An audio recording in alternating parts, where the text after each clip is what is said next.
ಭಗವತಿಯ ಕೃಪೆಯಾಗಬೇಕು ಅಂದರೆ ಗುರುವಿನ ಮಾರ್ಗದರ್ಶನ ಬೇಕಾಗುತ್ತೆ. ಆ ದೃಷ್ಟಿಯಲ್ಲಿ ಈ ದಿವಸ ನಾವು ಏನು ಉಡುಪಿಯ ಈ ಒಂದು ಸನ್ನಿಧಾನದಲ್ಲಿದ್ದೀವಿ, ಇಲ್ಲಿ ನಮ್ಮನ್ನು ಅನುಗ್ರಹಿಸಲಿಕ್ಕೆ, ನಿಮ್ಮೆಲ್ಲರಿಗೆ ಒಂದು ದಿವ್ಯ ಸಂದೇಶವನ್ನು ಕೊಡಲಿಕ್ಕೆ ನಮ್ಮ ಜೊತೆಗೆ ಈ ಪುತ್ತಿಗೆ ಪರ್ಯಾಯದಲ್ಲಿ ವಿರಾಜಮಾನರಾಗಿರ್ತಕ್ಕಂಥ ಶ್ರೀ ಶ್ರೀ ಸುಗುಣೇಂದ್ರ ತೀರ್ಥ ಶ್ರೀಪಾದಂಗಳವರು ಈ ಒಂದು ಸಂದರ್ಭದಲ್ಲಿ ನಮ್ಮ ಜೊತೆಗಿದ್ದಾರೆ. ಅವರ ಅನುಗ್ರಹ ಸಂದೇಶವೇ ಭಗವಂತನ ವಾಣಿ. ಅದನ್ನು ಈಗ ತಿಳಿಯೋಣ.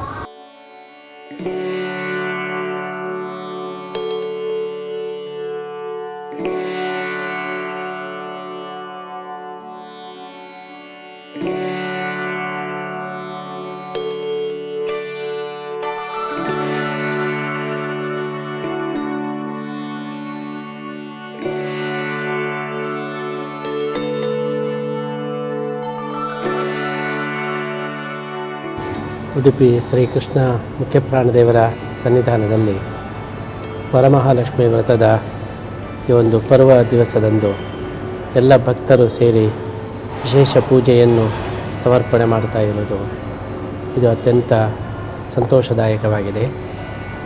ವರಮಹಾಲಕ್ಷ್ಮಿ ವ್ರತಗಳಲ್ಲಿ ಅತ್ಯಂತ ಶ್ರೇಷ್ಠವಾದದ್ದು. ಅಂತಹ ಒಂದು ವರಮಹಾಲಕ್ಷ್ಮಿ ವ್ರತದ ಸಂದರ್ಭದಲ್ಲಿ ಮಹಾಲಕ್ಷ್ಮಿ ಹಾಗೂ ಶ್ರೀಮನ್ನಾರಾಯಣ ಇವರಿಬ್ಬರ ಪೂಜೆಯನ್ನು ನಾವು ಮಾಡಬೇಕು. ಕೆಲವರು ಮಹಾಲಕ್ಷ್ಮಿ ಪೂಜೆಯನ್ನು ಮಾತ್ರ ಮಾಡ್ತಾರೆ. ಅದರಿಂದ ಲಕ್ಷ್ಮೀದೇವಿಗೆ ಪೂರ್ಣ ಸಂತೋಷವಾಗೋದಿಲ್ಲ. ಮಹಾಲಕ್ಷ್ಮಿಯನ್ನು ವಿಷ್ಣುವಿನ ಜೊತೆಗೆ ನಾವು ಅರ್ಚನೆ ಮಾಡಿದಾಗ ಮಾತ್ರ ಅವಳಿಗೆ ಸಂತೋಷ. ವಿಷ್ಣುನ ಸಹಿತಾಧ್ಯಾತ ಸಾಹಿ ತುಷ್ಟಿಂ ಪರಾಂಗತ ಅಂತ ಹೇಳಿ ಶಾಸ್ತ್ರ ಹೇಳ್ತದೆ. ಕೇವಲ ಲಕ್ಷ್ಮಿಯನ್ನು ಮಾತ್ರ ಪೂಜೆ ಮಾಡಿದರೆ ಲಕ್ಷ್ಮೀದೇವಿಗೆ ಸಂತೋಷ ಆಗೋದಿಲ್ಲ. ತನ್ನ ಗಂಡನ ಜೊತೆಗೆ ಅವಳನ್ನು ಪೂಜೆ ಮಾಡಿದರೆ ಪರಮ ಸಂತೋಷವಾಗ್ತದೆ. ಆದ್ದರಿಂದ ವರಮಹಾಲಕ್ಷ್ಮಿ ವ್ರತ ಅಂದರೆ ಕೇವಲ ಮಹಾಲಕ್ಷ್ಮಿ ವ್ರತ ಅಲ್ಲ, ಮಹಾಲಕ್ಷ್ಮಿಯ ವರ ಮಹಾವಿಷ್ಣು, ಅವನ ಜೊತೆಗೆ ಪೂಜೆ ಮಾಡತಕ್ಕಂಥ ವರಮಹಾಲಕ್ಷ್ಮಿ ವ್ರತ ಇದು ಅತ್ಯಂತ ಶ್ರೇಷ್ಠವಾಗಿದೆ. ಈ ದಿವಸದಲ್ಲಿ ನಾವು ಲಕ್ಷ್ಮೀನಾರಾಯಣರ ಪೂಜೆಯನ್ನು ಮಾಡಿದರೆ ನಮಗೆ ನಿರಂತರ ಲಕ್ಷ್ಮೀನಾರಾಯಣರ ಅನುಗ್ರಹ ದೊರಕ್ತದೆ. ಶ್ರೀ ಮಧ್ವಾಚಾರ್ಯರು ಕೂಡ ಇದೇ ರೀತಿ ತಿಳಿಸಿದ್ದಾರೆ. ದ್ವಾದಶ ಸ್ತೋತ್ರದಲ್ಲಿ ಮಹಾಲಕ್ಷ್ಮಿಯ ಪೂಜೆಯನ್ನು ನಾರಾಯಣನ ಜೊತೆಗೆ ಮಾಡಬೇಕು ಅಂತ ಸಂದೇಶವನ್ನು ನೀಡಿದ್ದಾರೆ. ವಿಶ್ವಸ್ಥಿತಿ ಪ್ರಳಯ ಸರ್ಗ ಮಹಾವಿಭೂತಿ ವೃತ್ತಿ ಪ್ರಕಾಶನಿಯಮ ವೃತ್ತಿಬಂಧ ಮೋಕ್ಷಾಃ ಯಸ್ಯಾಹ ಅಪಾಂಗಲವ ಮಾತ್ರತ ಊರ್ಜಿತಾಸ ಶ್ರೀಹಿ ಯತ್ಕಟಾಕ್ಷಬಲವತಿ ಅಜಿತಂ ನಮಾಮಿ ಅಂಥೇಳಿ ಲಕ್ಷ್ಮಿಯ ಸ್ತೋತ್ರವನ್ನು ನಾರಾಯಣನ ಜೊತೆಗೆ ಮಾಡಿ ತೋರಿಸಿದ್ದಾರೆ.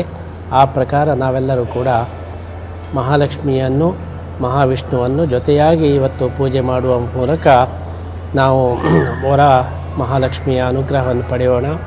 ಅದನ್ನು ಮಾಡುವವರು ಕೂಡ ಇಬ್ಬರು ಜೊತೆಯಾಗಿ ಮಾಡಬೇಕು, ಗಂಡ ಹೆಣ್ಣಂದಿರು ಜೊತೆಯಾಗಿ ಮಾಡಬೇಕು. ಯಾವುದೇ ಒಂದು ಸತ್ಕಾರ್ಯವನ್ನು ಮಾಡುವಾಗ ಒಬ್ಬರೇ ಮಾಡಿದರೆ ಅದಕ್ಕೆ ಪೂರ್ಣ ಫಲ ಇಲ್ಲ. ಇಬ್ಬರು ಸೇರಿ ಮಾಡಿದಾಗ ಮಾತ್ರ ಅದಕ್ಕೆ ಪೂರ್ಣ ಫಲ ದೊರಕ್ತದೆ. ಈ ದೃಷ್ಟಿಯಲ್ಲಿ ಅನೇಕ ದಂಪತಿಗಳು ಸೇರಿ ಉಡುಪಿ ಶ್ರೀಕೃಷ್ಣ ಮುಖ್ಯಪ್ರಾಣದೇವರ ಸನ್ನಿಧಾನದಲ್ಲಿ ಸಹಸ್ರಾರು ಜನ ಸೇರಿ ಇವತ್ತು ವರಮಹಾಲಕ್ಷ್ಮಿ ವ್ರತದ ಪರ್ವ ಸಂದರ್ಭದಲ್ಲಿ ಲಕ್ಷ್ಮೀನಾರಾಯಣರ ಪೂಜೆಯನ್ನು ಮಾಡ್ತಾ ಇರುವುದು ಇದು ಎಲ್ಲರಿಗೂ ಕೂಡ ಶುಭದಾಯಕವಾಗಿದೆ.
ಈ ಒಂದು ಪರ್ವ ಸಂದರ್ಭದಲ್ಲಿ ನಾವು ಒಂದು ವಿಶೇಷವಾದ ದೀಕ್ಷೆಯನ್ನು ತಗೊಳ್ಳೋಣ.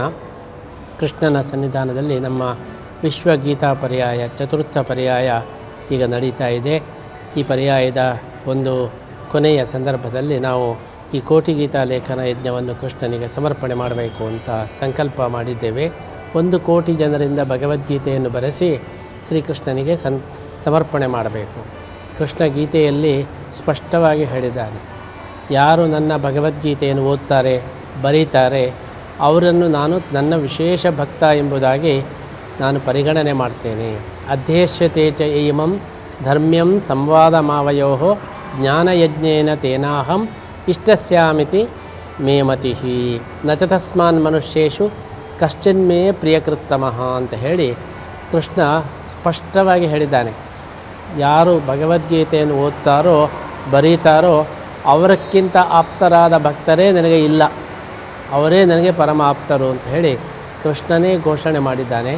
ಅವರಿಗೆ ನಾನು ವಿಶೇಷ ಅನುಗ್ರಹವನ್ನು ಮಾಡ್ತೇನೆ ಅಂತ ಹೇಳಿದಂತೆ ನಮಗೆ ಶ್ರೀಕೃಷ್ಣನ ವಿಶೇಷ ಅನುಗ್ರಹ ಆಗಬೇಕಾದರೆ ಈ ಕೋಟಿ ಗೀತಾ ಲೇಖನ ಯಜ್ಞ ಎಂಬುದು ಒಂದು ಒಳ್ಳೆಯ ಅವಕಾಶವಾಗಿದೆ.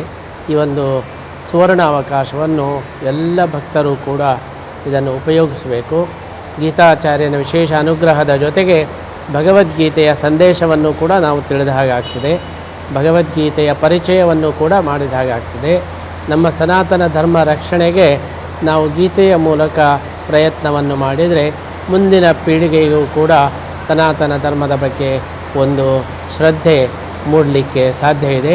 ಈ ಎಲ್ಲ ದೃಷ್ಟಿಯಿಂದಲೂ ಕೂಡ ನಮ್ಮ 4ನೇ ಪರ್ಯಾಯದ ಅಂಗವಾಗಿ ನಾವು ಈ ಕೋಟಿ ಗೀತಾ ಲೇಖನ ಯಜ್ಞವನ್ನು ಸಂಕಲ್ಪ ಮಾಡಿದ್ದು, ಯಾರು ಬರೀತಾರೆ ಅವರು ದೀಕ್ಷೆಯನ್ನು ತಗೊಂಡು ಭಗವದ್ಗೀತೆಯನ್ನು ಬರೆಯಬಹುದು. ಏನಾದರೂ ಒಂದು ಒಳ್ಳೆಯ ದೀಕ್ಷೆಯನ್ನು ತಗೊಂಡು ಬರೆಯಬಹುದು. ಯಾರು ಅಪೇಕ್ಷೆ ಪಡ್ತಾರೆ ಅವರಿಗೆ ಈ ಪುಸ್ತಕವನ್ನು ನಾವು ಕೊಡ್ತೇವೆ. ಆನ್ಲೈನ್ನಲ್ಲಿ ಕೂಡ ಬುಕ್ಕಿಂಗ್ ಮಾಡ್ಬೋದು. ಆನ್ಲೈನ್ನಲ್ಲಿ ಯಾರು ಕಳಿಸ್ತಾರೆ ಅವರಿಗೆ ಮೈಲ್ ಮಾಡ್ತೇವೆ ಈ 2 ಪುಸ್ತಕವನ್ನು. ಇದನ್ನು ನೋಡಿ ಪ್ರತಿಯೊಬ್ಬರು ಕೂಡ ಬರೆಯಬಹುದು. ಇದರ ಜೊತೆಗೆ ಒಂದು ದೀಕ್ಷಾ ಸೂತ್ರವನ್ನು ಕೂಡ ನಾವು ಕೊಡ್ತಾ ಇದ್ದೇವೆ. ಈ ದೀಕ್ಷಾ ಸೂತ್ರವನ್ನು ಕೈಗೆ ಕಟ್ಟಿಕೊಂಡು ದೀಕ್ಷೆ ತಗೊಂಡು ಬರೀಬೇಕು.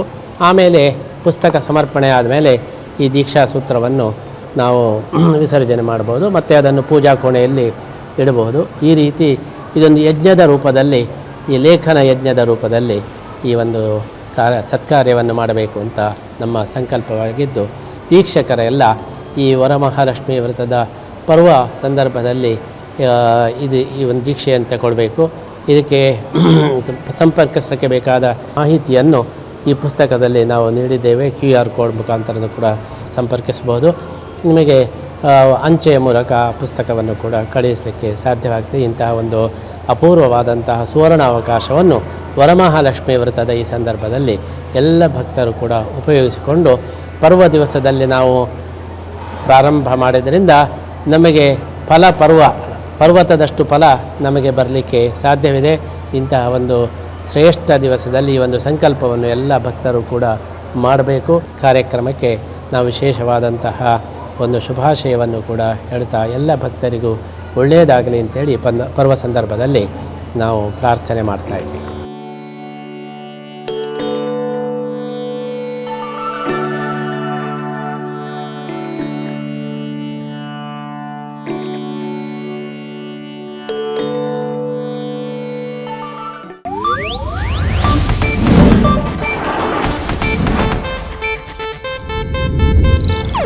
ಇದು ಏಷ್ಯಾನೆಟ್ ನ್ಯೂಸ್ ನೆಟ್ವರ್ಕ್ ಪ್ರಸ್ತುತಿ.